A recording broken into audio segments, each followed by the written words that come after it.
Una vez dadas las definiciones anteriores, podemos aplicarlas a cualquiera de los dos ángulos agudos. Dibujamos un triángulo rectángulo, tal como este, con el ángulo de 90 grados en esa posición.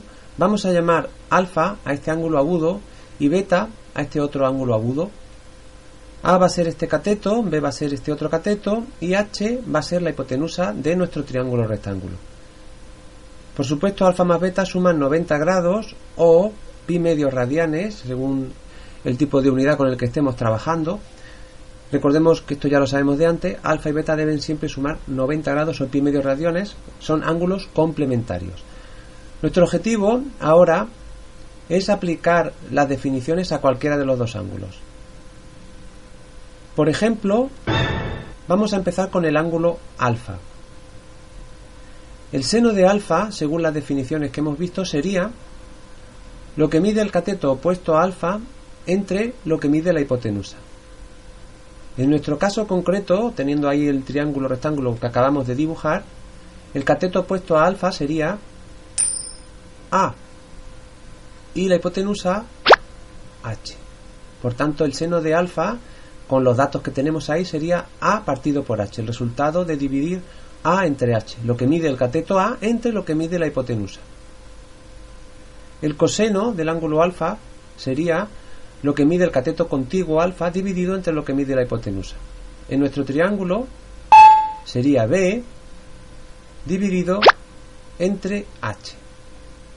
De manera que deberíamos dividir la medida del cateto B entre lo que mida la hipotenusa. La tangente del ángulo alfa sería, por definición, lo que mide el cateto opuesto a alfa entre lo que mide el cateto contiguo. En nuestro dibujo sería A dividido entre B. De la misma manera, la cosecante del ángulo alfa sería lo que mide la hipotenusa dividido entre lo que mide el cateto opuesto a alfa. Por tanto, deberíamos dividir entonces H entre A. La secante de alfa sería la longitud de la hipotenusa, lo que mida la hipotenusa, entre lo que mida el cateto contiguo a alfa. Para el dibujo que nosotros tenemos, H dividido entre lo que mida el cateto B. Por último, la cotangente de alfa sería lo que mide el cateto contiguo a alfa dividido entre lo que mide el cateto opuesto a alfa. Tendríamos entonces B dividido entre A. Hemos explicado con mucho detalle y con los colores y los sonidos, creo que queda bastante claro cómo se calculan las razones trigonométricas del ángulo alfa. Vamos ahora a aplicar las definiciones al ángulo beta.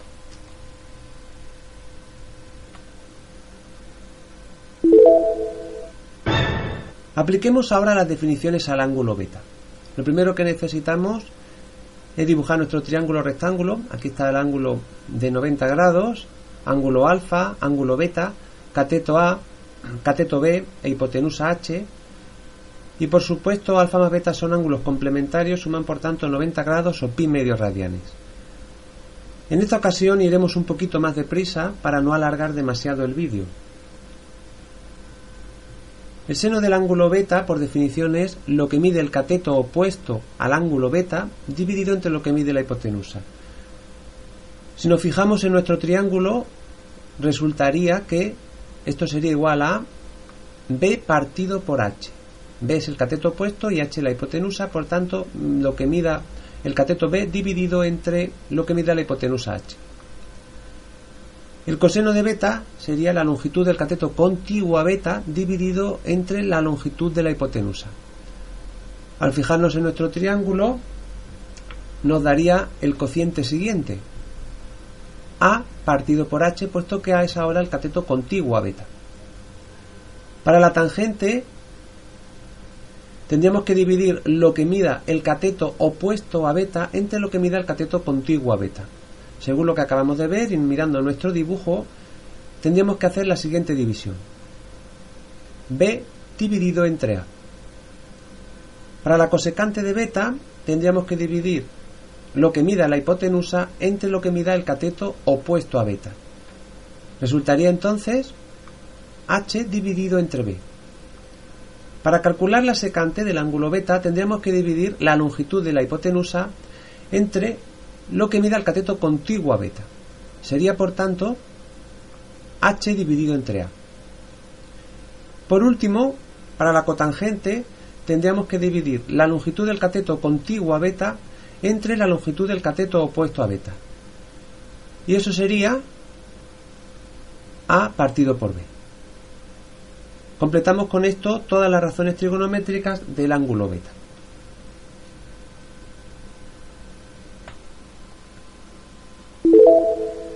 Terminamos este vídeo con esta pequeña aclaración que nos dice que es importante que trabajes todas estas definiciones cambiando el aspecto del triángulo. Nosotros hemos trabajado con un triángulo en esta posición, pero si lo giramos, vemos que el triángulo podría haber estado de otra manera.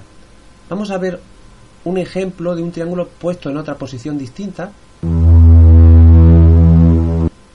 Ahí lo tenemos. Vamos a ver otro ejemplo más.